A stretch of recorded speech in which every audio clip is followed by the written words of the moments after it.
Всем привет! Сегодня 7 октября, уже вечер.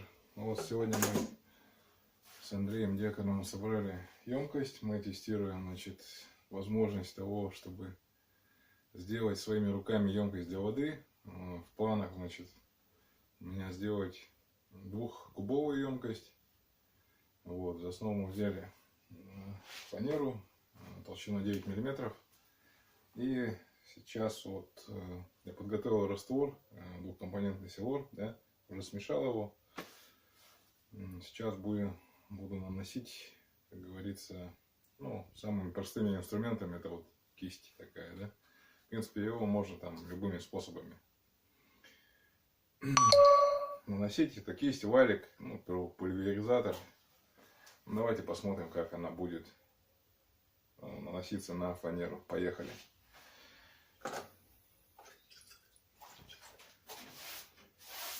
До этого я снимал видео вот в этом же гараже. Я делал, покраску полов, бетонных полов. Вот.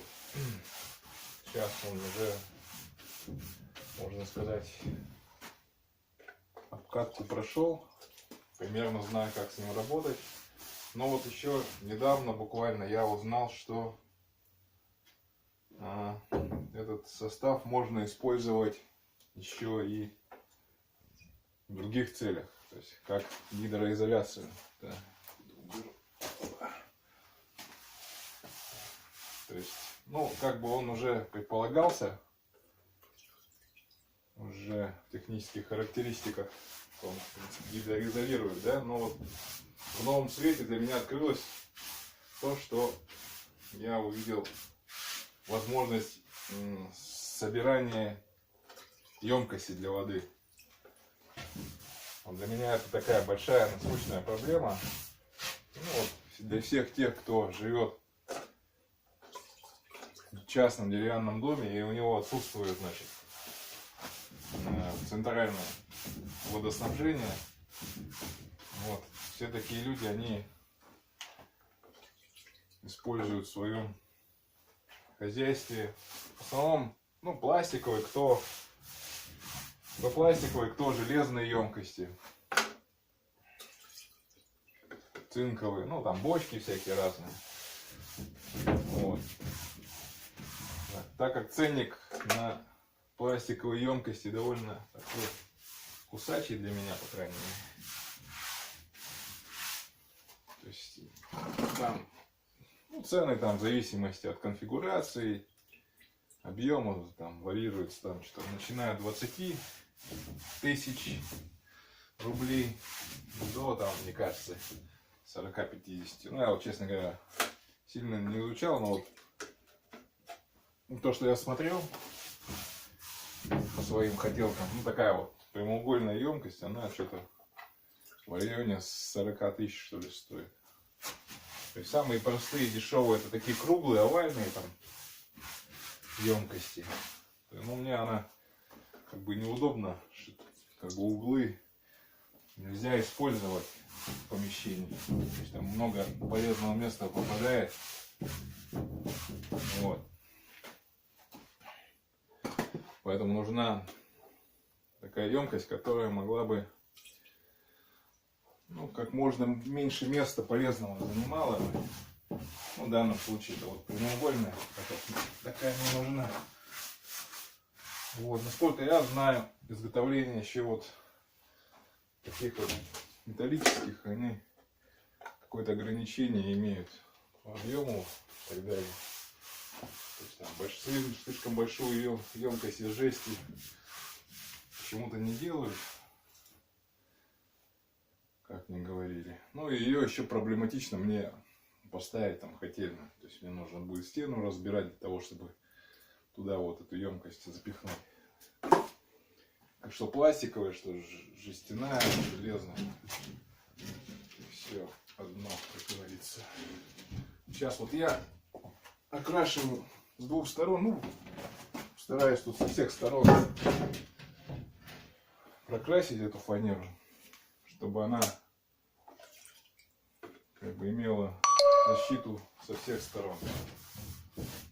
Это вот и защита от грибка, там, ну, в моем случае это гидроизоляция, чтобы вода, она как бы не разрушала. Ну, еще тут главный момент, что нужно соблюсти герметичность конструкции. Вот сейчас тут ожесточенные споры идут, что там надо делать стяжки и как-то усиливать конструкцию. Ну, в принципе, это все логично. Это все логично. Ну, я попробую обойтись вот как заявляет производитель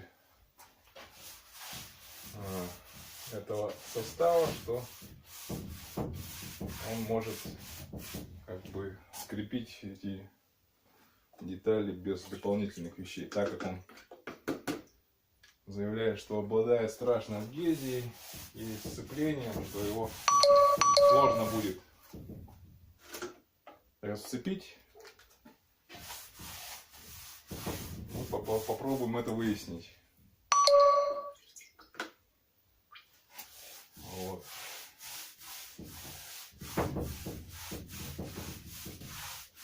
Сегодня где-то у меня, ну вот нас двое было, помогал мне Андрей Дьяконов, он снимал, и еще вместе с ним раскроили фанеру, в принципе, я вот сам, ну это тоже видео есть, сейчас просто сильно подробно не стал снимать.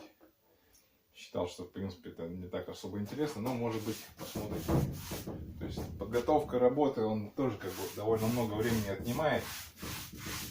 Ну, у нас это заняло примерно часа 3. Было вот раскроить фанеру, пильнуть бруски, собрать конструкцию, посмотрели. Вот. Где-то ушло, ну, может чуть больше 3 часов.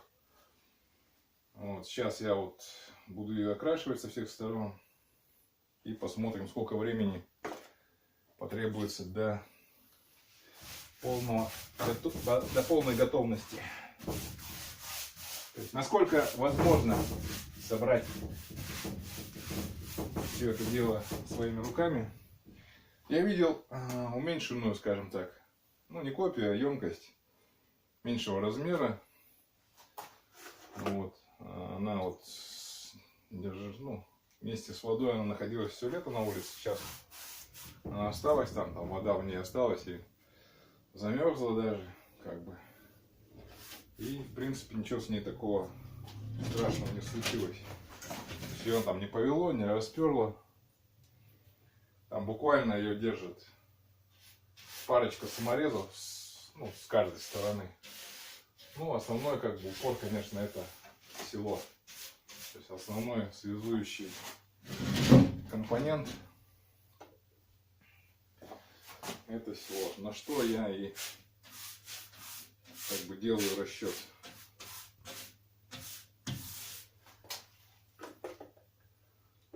Также хочу отметить то, что вот фанеру мне предоставил магазин «Вся фанера». Он находится на строительном рынке. В приложении Дубльгиз там точно адрес есть. Вот хозяин Виталий предоставил мне любезно возможность использовать и материал. Там вот у них, я посмотрел, вообще вот большой ассортимент. Всякие разные, там хвойные, березовые фанеры, различные толщины. Бруски вот тоже он мне дал. Возможность была бы побыстрее закончить всю эту конструкцию. Так что там такой мелкий пиломатериал запросто можно взять. Вот, кому надо, рекомендую обращаться к нему. Контакты я оставлю в описании. Так что все контакты будут возможность у вас посмотреть. Вот так.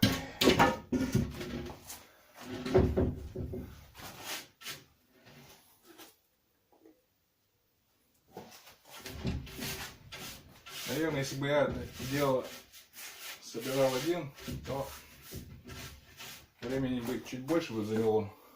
В принципе, все возможно. Вот так вот, как вы видите.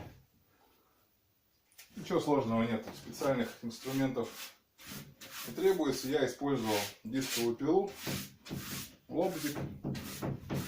Пилой я раскроил листы фанеры по нужному мне размеру. Вот она почти квадратная, тут у него сторона 1,22 на 1,52 м. То есть это уже готовые листы фанеры. То есть сейчас мне просто понадобилось только отрезать с одной стороны.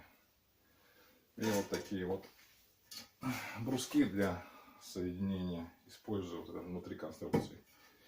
Ничего сложного.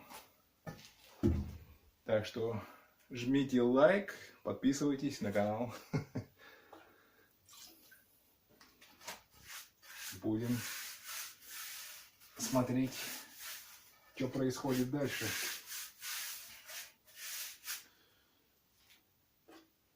В мире столько интересных материалов и технологий, о которых мы даже не подозреваем. И почему-то все как-то очень консервативно относятся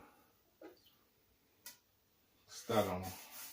То есть вот же есть же возможность там, купить готовую там емкость, заказать то, все. Это, конечно, удобно, но когда вот нет возможности, допустим, по деньгам, по размеру не подходит там, или еще какая-нибудь ерунда, то на помощь приходят вот такие вот вещи. Будем смотреть дальше, как оно будет себя вести.